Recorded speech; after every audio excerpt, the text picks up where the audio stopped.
Isiniwalat ni Senador Ping Lacson ang sinabi sa kanya ni dating DPWH Undersecretary Roberto Bernardo na ginamit umano ang pangalan ni Pangulong Bongbong Marcos sa pagsingit ng 100 bilyong piso sa 2025 budget.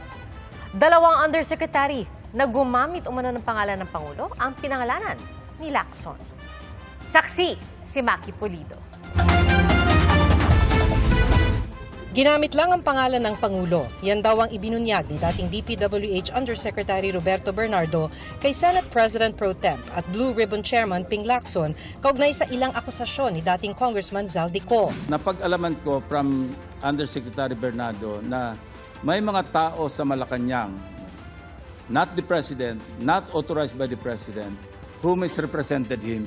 Ang sabi kasi ni Ko sa isang video, si Pangulong Bongbong Marcos ang nag-utos umano na magsingit ng 100 bilyong piso sa 2025 General Appropriations Act nang umabot ito sa BICAM. Ang 25% niyan o 25 billion pesos napunta raw sa Pangulo nang maaprubahan ng budget. Ayon kay Ko, i-deliver pa raw ang pera sa North at South Forbes Park at sa bahay sa Aguado malapit sa Malacanang. Nang busisiin ni Lacson ng budget, nakita raw niyang totoo ang ipinasok na 100 billion pesos. Nakita rin daw ito ni Senator Win Gatchalian, Chairman ng Finance Committee. Pero sabi raw ni Bernardo kay Lacson, ilang opisyal ang gumamit ng pangalan ng Pangulo para paikutin si Ko. I will name some of them.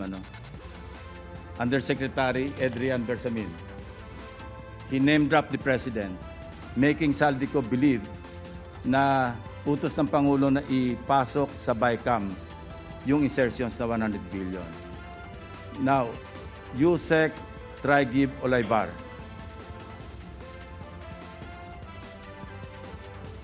Other personalities. Sinoy Undersecretary Adrian Bersamin ng Presidential Legislative Liaison Office ay apo ni Executive Secretary Lucas Bersamin, habang Undersecretary sa Department of Education si Traigib Olayvar.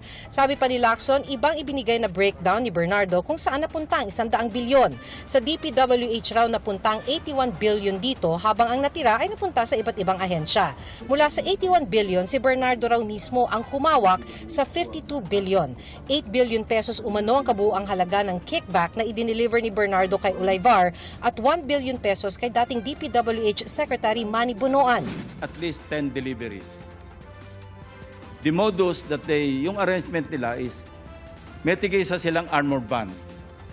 May armor van si Yusek Olayvar, may armor van siya, magpapark sa basement ng Diamond Hotel, darating yung van driven by Olayvar, and possibly, sabi niya, hindi siya sigurado, and possibly along with Adrian Bersamin.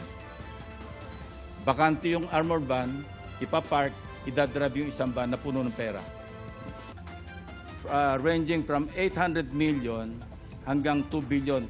Umabot pa raw ng 2 billion ang isang delivery dahil hindi kaagad nasundo ni Olayvar. Sabi pa raw ni Bernardo, si dating Executive Secretary Bersamin ang nagtiyak na marerelease ang pondo na isiningit sa 2025 national budget. Sinabihan siya ni Yusek Traigib Olayvar na si Secretary Bonoan asked Executive Secretary Bersamin several times, sino ba magpapacilitate itong 52 billion? Of course, isasama sa BICAM, paano ito re-release? Sino magpapacilitate? Ang sagot ni ES Bersamin sa kanya, we will take care of it. Sila na raw ang bahala kung paano aayusin yung 52 billion. Napansin din daw ni Lacson sa pagbusisi niya sa budget ang allocables o yung may pondo na pero wala pa namang proyekto. 25.2 billion pesos daw ang allocable ni dating DPWH Secretary Bonoan, habang 143.5 billion ang sa House leadership.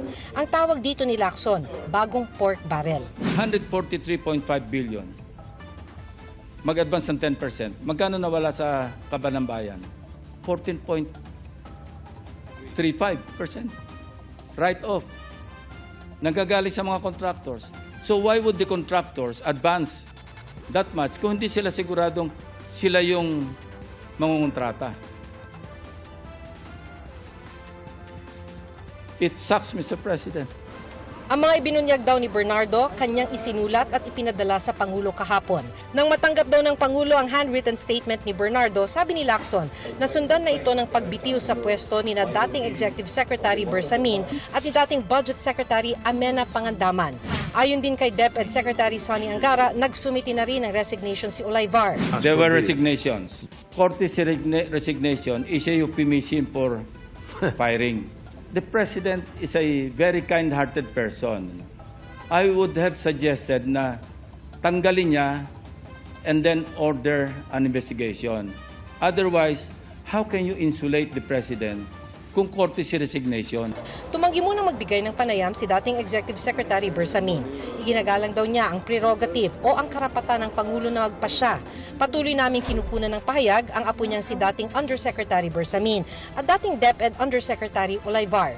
Dati na namang sinabi ni Bunoan na wala siyang kinalaman sa mga maanumalyang transaksyon kaugnay sa flood control projects. Nag-resign daw siya para sa transparency. Nasa labas ng bansa si Bunoan para raw samahan ng kanyang asawa na magpatingin sa doktor. Sinisikap din naming makuha ang panig ni Ko. Para sa GMA Integrated News, ako si Maki Pulido, ang inyong saksi. Mga kapuso, maging una sa saksi. Mag-subscribe sa GMA Integrated News sa YouTube para sa iba't ibang balita.